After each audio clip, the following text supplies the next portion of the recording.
মাননীয় স্বপন রথ মহাশয়ের কাছে তুলে দিচ্ছি।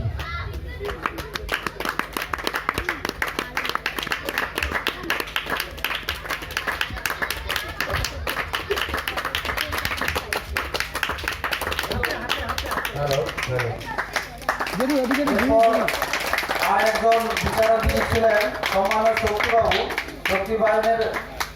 শক্তিবাহিনীকে আমরা ক্লাবের পক্ষ থেকে সামান্য সম্মান হিসাবে একটি কলম সহ নটরাজের একটা মূর্তি আমরা দিচ্ছি, তুলে দিচ্ছেন সম্মানীয় গোপাল চন্দ্র সামাই মহাশয়।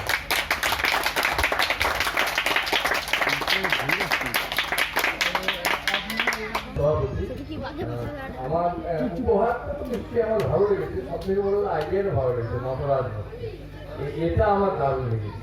আর সত্যি কথা বলছি, আপনাদের 4 দিন এসেছি, ভীষণ তাদের যারা সদস্য এখানে, যাদের একটির নামটা হয়তো জানি না, সত্যি খুব ভালো, দারুণ।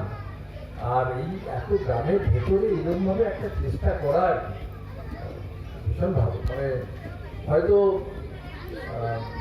সাংস্কৃতিক বন্ধাত্মটা আছে, নষ্ট হয়নি এবং থাক, আমরা আসি সবাই মানবতার মধ্যে বাঁচি। ধন্যবাদ। বিশেষ কারণে ওনাদের অন্য জায়গায় অনুষ্ঠান হচ্ছে, সেই জন্য স্বপনবাবু এবং সত্যবাবু দুজনেই চলে গেছেন।